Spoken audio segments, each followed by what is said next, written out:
নমো তস্য ভগবত অরহত সম্ম সম্বুদ্ধস্য বুদ্ধং শরণং গচ্ছামি।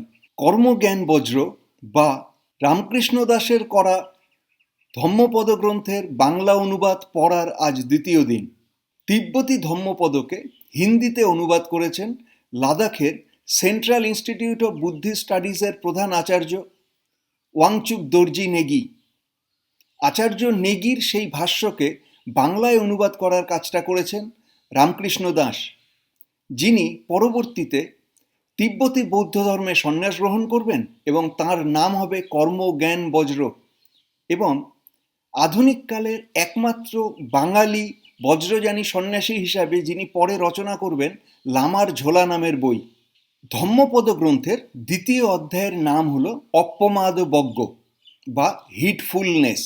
এই অধ্যায়ে বলা হয়েছে সচেতনতা বা সতর্কতাই মুক্তির পথ। অসচেতনতা আধ্যাত্মিক মৃত্যুর দিকে নিয়ে যায়, আর মনোযোগ বা মাইন্ডফুলনেস অমরত্ব বা নির্বাণের দিকে নিয়ে যায়। এই জন্যই জ্ঞানীরা নিজেদের মনকে দুর্গের মতো রক্ষা করেন। অপ্পমাদবজ্ঞের বিস্তারিত আলোচনায় যাওয়ার আগে জানিয়ে রাখি, আমার নাম প্রবীর চ্যাটার্জি। আমি একজন মিডলাইফ ট্রান্সফরমেশন কোচ। 40 পেরিয়ে যাওয়া পুরুষদের ভালো ভাবা, ভালো বলা আর ভালো দেখানো শিখিয়ে তাদের জীবন বদলাতে সাহায্য করাই আমার কাজ। এই কাজ সংক্রান্ত ভিডিও পোস্ট করছি প্রত্যেক সপ্তাহে। এখনও না করে থাকলে এখনই আমার এই চ্যানেল সাবস্ক্রাইব করুন, আর এই ভিডিওটাকে শেয়ার করতে ভুলবেন না। আপনার কোন বন্ধুর কাজে লেগে যায়, তাহলে দুটো কাজ রইল আপনার, সাবস্ক্রাইব এবং শেয়ার। এবার ধম্মপদ গ্রন্থের দ্বিতীয় অধ্যায়ের এক একটি পদ, তাদের অর্থ এবং ভাবার্থ শুনে নিই আমরা। অপ্পমাদ অমতপদং পমাদ মচ্চুন পদং অপ্পমত্তা ন মিয়ন্তি যে পমত্তা যথামতা। অপ্রমাদ অমৃত পদের সাধক, আর প্রমাদ মৃত্যু পদের। অপ্রমাদীর মৃত্যু হয় না, কিন্তু প্রমাদী মৃতের সমান।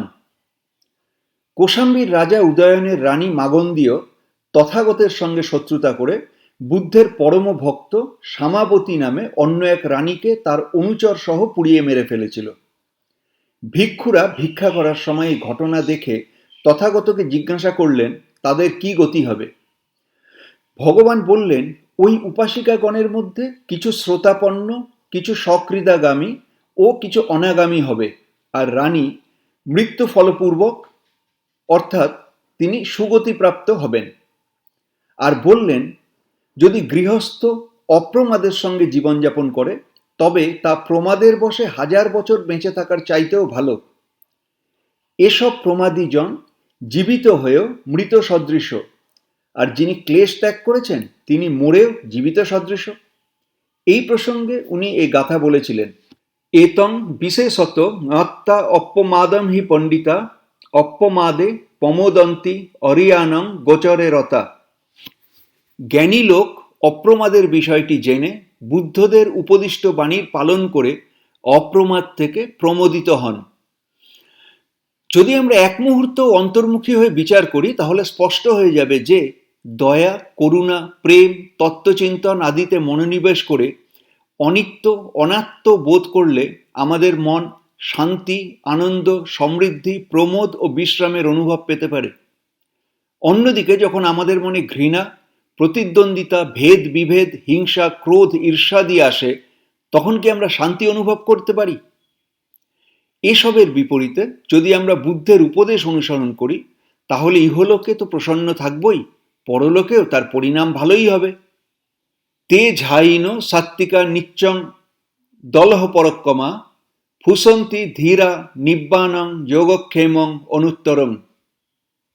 যিনি সর্বদা ধ্যান করেন, সজাগ, নিত্য, দৃঢ় পরাক্রমে যুক্ত থাকেন, সেই ধৈর্যসম্পন্ন সাহসী ব্যক্তি পরম পদ, যোগক্ষেম, অনুত্তর পদ, নির্বাণ পদ পেতে পারেন। যেমন বীজ বপন করবেন তেমন ফল পাবেন। যে ব্যক্তি নিজ প্রভাস্বর চিত্তে স্থির থাকে, জাগ্রত থাকে, আলস্য এবং সাংসারিক প্রলোভন থেকে দূরে থাকে, নীচ চিন্তাভাবনাকে কাছেও আসতে দেয় না, সবার শুভ ও মঙ্গল কামনা করে, তাঁর ধ্যান দৃঢ় হবেই। তিনি অনুত্তর পরমপদ নির্বাণ লাভ করবেনই। প্রকৃতির নিয়ম হলো তুমি যেমন চাইবে তেমনই নিজেকে তৈরি করতে পারবে। অভ্যাস করলে পূর্ণ হয় না এমন কি আছে? উত্থানবত সতীমত শুচিকম্মস্য নিসম্মকারিণ সঙ্গঙ্গতস্য চ ধম্মজীবিন অপ্পমত্তস্য যশোভিবর্ধতি। উদ্যোগী, জাগ্রত, শুভ কর্মকারী এবং চিন্তাভাবনা করে যিনি কাজ করেন সেই সংযমী, ধর্মানুসারে জীবিকা উপার্জনকারী অপ্রমাদী মানুষ যশ ও বৃদ্ধি লাভ করেন। রাজগৃহে কুম্ভ ঘোষক নামে একজন শ্রেষ্ঠীপুত্র ছিল। তার মাতা পিতা তার জন্য অনেক ধন সম্পত্তি রেখে পরলোক গমন করেন। সে নিজে রাজা বিম্বিসারের কাছে কাজ করত এবং অত্যন্ত সহজ সরল জীবনযাপন করত। কখনো মা বাবার সম্পত্তির গর্ব করত না, ধর্মানুসারে কাজ করে জীবনযাপন করত। ভিক্ষু সমাজে যখন তাকে নিয়ে চর্চা হচ্ছে তখন তথাগত তা শুনে এই গাথা বলেছিলেন। উত্থানেন প্রমাদেন সঙ্গঙ্গমেন দমেন চ দীপং কৈরাথ মেধাবী জং ওঘো নাভিকিরতি। বুদ্ধিমান ব্যক্তি উদ্যোগ, অপ্রমাদ, সংযম আর সাহস দিয়ে এমন একটি দ্বীপ বানাবেন যা বন্যাও প্লাবিত করতে পারবে না। রাজগৃহের বেণুবন বিহারে মহাপন্থক ও চুল্লপন্থক নামে দুই ভাই ভিক্ষু হয়েছিলেন। মহাপন্থক প্রব্রজিত হয়ে কিছুদিনের মধ্যেই অর্হৎ হয়ে গেলেন। চুল্লপন্থক 4 মাসেও একটা গাথা মনে করতে পারতেন না। তখন মহাপন্থক তাঁকে বিহার ছেড়ে ঘরে ফিরে যাওয়ার জন্য বললেন। পরদিন চুল্লপন্থক বিহার ছেড়ে যাচ্ছিলেন। রাস্তায় তথাগতের সঙ্গে দেখা হয়ে গেল। তখন শাস্তা তাকে থেকে গিয়ে বিপশ্যনা করতে বললেন এবং তিনি খুব তাড়াতাড়ি অর্হৎ হয়ে গেলেন। অতএব ধ্যান ভাবনার জন্য খুব স্মরণশক্তির প্রয়োজন নেই। ব্যক্তি যদি সঠিক পথপ্রদর্শন পায় তবে শীঘ্রই আর্যপদ লাভ করতে পারে। যখন ভিক্ষু চুল্লপন্থকের অর্হত্ব প্রাপ্তির কথা নিয়ে ভিক্ষুদের মধ্যে আলোচনা চলছিল তখন তা শুনে তথাগত এই গাথা বলেছিলেন। প্রমাদ মনুযুঞ্জন্তি বালা দুম্মধীন জনা অপ্রমাদঞ্চ মেধাবী ধনং শ্রেষ্ঠং ব রক্ষতি। মূর্খ ব্যক্তিগণ প্রমাদে যুক্ত থাকে, জ্ঞানী বুদ্ধিমান ব্যক্তি শ্রেষ্ঠ ধনের মতো অপ্রমাদকে রক্ষা করেন। শ্রাবস্তিতে হোলির ঘোষণা হলো। সপ্তাহভর লোকজন ঘর থেকে বেরোতে পারেনি। ভিক্ষুকরা ভিক্ষার জন্য বেরোতে পারল না, আর গরিবদেরও অন্ন জুটল না। ভিক্ষুদের কাছে এ কথা জেনে শাস্তা উক্ত গাথা শুনিয়ে বললেন, মূর্খদের কাজই এরকম হয়। বুদ্ধিমান লোক অপ্রমাদকে রক্ষা করে মহানির্বাণের মতো সম্পত্তি লাভ করে। মা প্রমাদ মনুযুঞ্জেথ মা কামরতি সন্থবং অপ্রমত্ত হি ঝায়ত্ত পপ্পতি বিপুলং সুখং। প্রমাদ করো না, কাম ভোগে আসক্ত হয়েও না। প্রমাদ রহিত হয়ে ধ্যান করতে থাকলে পরম সুখ প্রাপ্তি হয়। জুয়া, মদ, কাম, ভোগ ইত্যাদি অনৈতিক কাজে বাঁধা পড়ে যেও না। এতে মানুষের মান, সম্মান, যশ, কীর্তি তো নষ্ট হয়ে যায়ই, সে কখনো শান্ত থাকতে পারে না। ধনসম্পত্তি সবকিছু নষ্ট করে দেয়। রাগ, দেশ ইত্যাদিতে নিজের মূল্যবান সময় ব্যর্থ করে দেয়।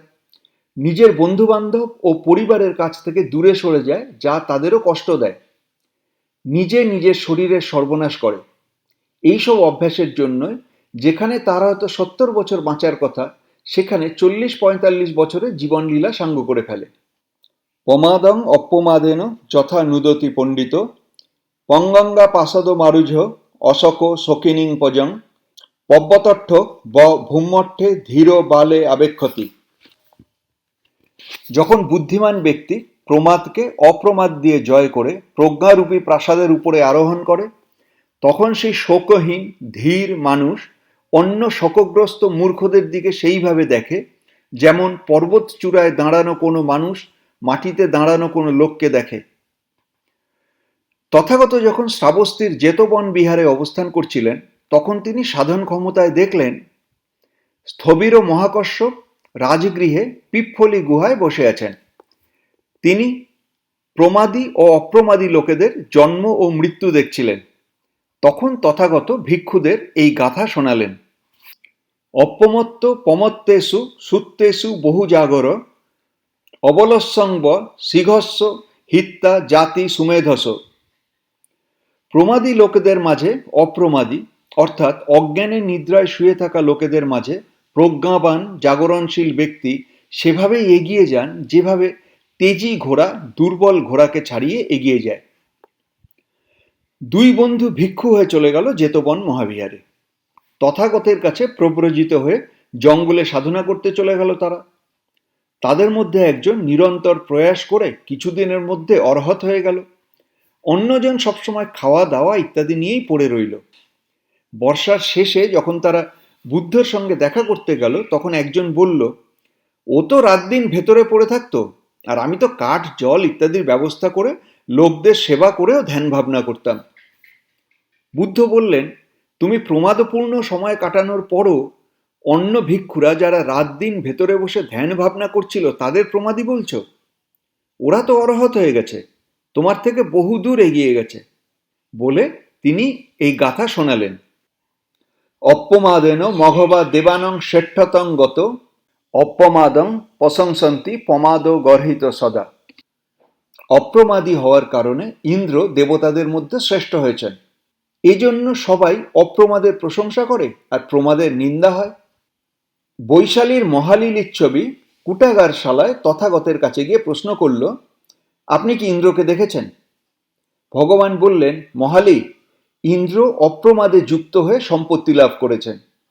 অপ্রমাদকে বুদ্ধ আদি সব আর্যজন প্রশংসা করে। অপ্রমাদের দ্বারাই সমস্ত লোক ও লোকোত্তর সম্পদ প্রাপ্তি ঘটে। এরকম বলে তিনি এই গাথাটি শুনিয়েছিলেন। অপ্রমাদরত ভিক্ষু প্রমাদে ভয়দস্যিবা সযজনং অনুং থুলং ডহং অজ্ঞিব গচ্ছতি। অপ্রমাদে যিনি থাকেন বা যে ভিক্ষু প্রমাদ থেকে ভীত থাকেন তিনি আগুনের মতো ছোট বড় সব বন্ধনকে জ্বালিয়ে এগিয়ে যান। তথাগত যখন জেতবনের গন্ধকুটিতে অবস্থান করছিলেন তখন এক ভিক্ষু ভগবানের কাছে এসে কর্মস্থান শিখে ধ্যান করতে চলে গেল। অনেক দিন যাওয়ার পরও তার অর্হত্ব প্রাপ্তি হলো না দেখে সে আবার ভগবানের কাছে ফিরতে চাইল। যখন সে ফিরছিল তখন রাস্তায় দেখতে পেল জঙ্গলে আগুন জ্বলছে। বাঁচার জন্য সে পাহাড়ের উপর উঠে গেল, কিন্তু সেখানেও প্রচণ্ড আগুন ছোট ছোট তৃণ গাছপালা পুড়িয়ে ছড়িয়ে পড়ছে দেখে সে ভাবতে লাগলো, জ্ঞানও এইরকমই ক্লেশকে জ্বালিয়ে ক্রমশ প্রখর হয়ে উঠতে পারে। তার এই দশা বুদ্ধ নিজ মানসচক্ষে দেখে ভিক্ষুদের এই গাথা শোনালেন। অপ্পমাদরত ভিক্ষু প্রমাদে ভয়দস্যিবা অভব্য পরিহানায় নিব্বাণ সেব সন্তিকে। অপ্রমাদ পরায়ণ প্রমাদে ভীত ভিক্ষুর পতন হওয়া অসম্ভব, তিনিই নির্বাণের নিকটবর্তী হন। শ্রাবস্তীর নিকটবর্তী নিগম গাঁয়ের ভিক্ষু তিস্য সবসময় নিজের গ্রামেই ভিক্ষার জন্য যেতেন। এ দেখে ভিক্ষুরা তথাগতকে বলল যে তিস্য সবসময় নিজের গ্রামেই ভিক্ষা করে আর লোকেদের সঙ্গে মেলামেশা করে। শুনে শাস্তা তাকে ডেকে প্রকৃত তথ্য জানতে চাইলেন। তখন তিস্য বলল, ভন্তে, যা কিছু সামান্য খাবার জোটে তা আহার করে আমি ধ্যান করতে থাকি। আহারের জন্য বেশি ছোটাছুটি করি না, আর লোকেদের সঙ্গেও খুব বেশি ওঠা বসা করি না। ভগবান তাকে সাধুবাদ দিয়ে অন্যদেরকে তার মতো আচরণ করার কথা বলে এই গাথা শুনিয়েছিলেন। তাহলে আমরা শিখলাম সবসময় সচেতন এবং সতর্ক থাকতে হবে।